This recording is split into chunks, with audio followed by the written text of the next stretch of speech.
जय हिंद साथियों, मेरा नाम है मोहम्मद असलम और आप देख रहे हैं इंडियन खबरी चैनल।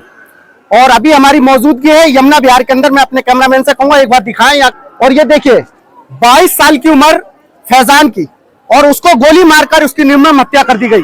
फैजान को किसने मारा है और क्यों मारा है?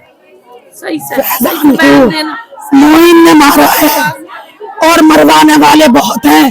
प्लानिंग से मारा गया, मोइन ने मारा और कोई हमारी रंजिश नहीं। 40,000 या 30,000 मेरे लड़के ने रुपए दिए थे 5-6 महीने पहले।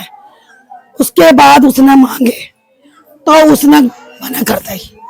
फिर उसने 2-4 दिन के बाद मांगे तो गालियां बकी उसने। इस बात पे बच्चों की लौट झोंक हुई। मेरा बच्चे को फोन कर रहा होगा, फोन पे गंदी गंदी गालियां बक, मुझे नहीं बताया। जब 2-2 मिनट के बाद फोन आ रहे, मैंने कहा कौन है, मुझे क्यों ना दिखा रहा है, मुझे बता दे। तो फिर यूं कह रहा तस्लीम भाई का लड़का मोइन, मैंने पैसे दिए और मैंने मांगे तो 2-4 दिन को कही, उससे बाद में मांगे तो गालियां पकड़ा के रहा ले किससे ले गए।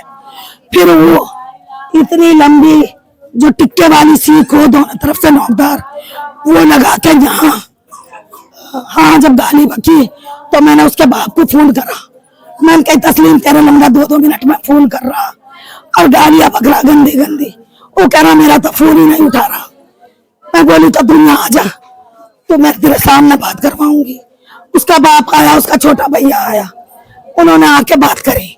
फज्जी बैठा हुआ, फज्जी ने कही देखो यू आ रहा उसका आईफोन।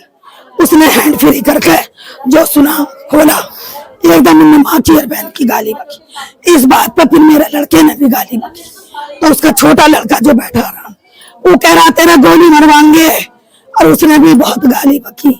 फिर तस्लीम और वो मेरे फज्जी को पकड़ने को चले गए, उसका मोबाइल छीन गए क्योंकि उन्होंने गाली सुना दी।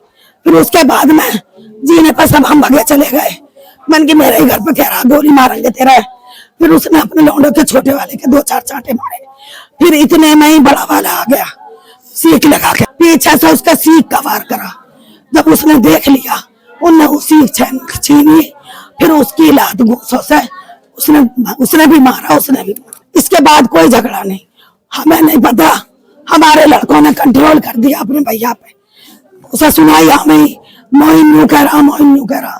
तो मेरे लड़के यूं कहने वाले लड़ाई करवाने वाले हो गए।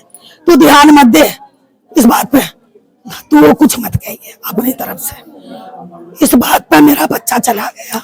रात कुछ कैफे पे गए थे आप लोग, पुलिस वालों को भी कुछ कह रहे थे, किस लिए कह रहे थे आप? इसलिए कह रहे थे कि मैंने जब मेरे घर पे आया, मैंने कंप्लेंट करी भजनपुरे थाने में। पुलिस 100 नंबर को भी कॉल करी, 100 नंबर वाले भी आए, भजनपुरे से भी आए, उन्होंने कोई कार्रवाई ना करी।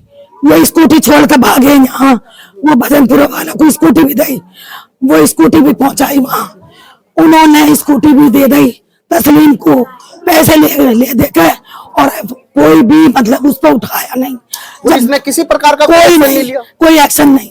जब मेरे घर पर आए हैं, उन्होंने मारा या हमने मारा, तो बात तो यही ना, उन्हें हमारे घर पर प्रशासन मिला हुआ। वेलकम जाफराबाद का प्रशासन एक चल रहा। अगर वेलकम की कंप्लेंट कोई करता है तो जाफराबाद वाले बिल्कुल एक मुंह बोलते हैं।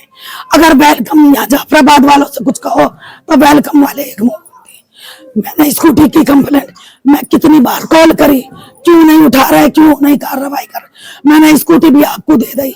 एक लड़का है, उससे मैंने कही, वे पुलिस वाले आए, उन्होंने कहा इसे थाने पहुंचाओ, हमने थाने भी पहुंचवा दी।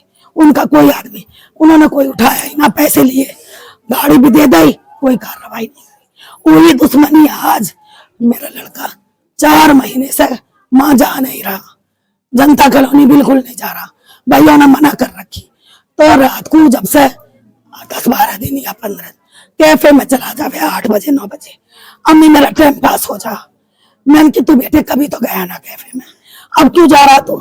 तेरा क्या करूं जब कहीं ना जाता। फिर रात के टाइम चला जावे कैफे पे, किसी ने वहां इतला दी, फज्जी आ गया। जब उसने वहां से मारी, बाहर से ही शुरू करी। जो ये गोली चलाई गई है उसमें कितने लोग इन्वॉल्व हैं? मुझे नहीं पता, इस बारे में मुझे नहीं पता। मोइन दिल्ली पुलिस क्या कह रही है आपसे? दिल्ली पुलिस कुछ नहीं कह रही। मेरी बात रात मैंने बताई, मैंने 10 जगह कंप्लेंट लगाई। दिल्ली पुलिस की वेलकम थाने वालों की 10 जगह कंप्लेंट लगाई, एसीपी, डीसीपी, एसएचओ हेडक्वार्टर और कलकत्ता कोर्ट, कश्मीरी गेट, कोई भी आज तक मुझे कोई कार्रवाई नहीं। मैंने वकील से भी कहा, मैंने इतनी एप्लीकेशन लगाई, इनकी कोई कार्रवाई। हरिंदर, कुलदीप, ललित, रामवीर, ये करेक्ट टीम के उन्होंने, ये बिट वालों ने कभी थाने से कुछ नहीं कहा। ये करेक्ट टीम वालों की वजह से मेरा बच्चा फरार फिर रहा 5 महीने से।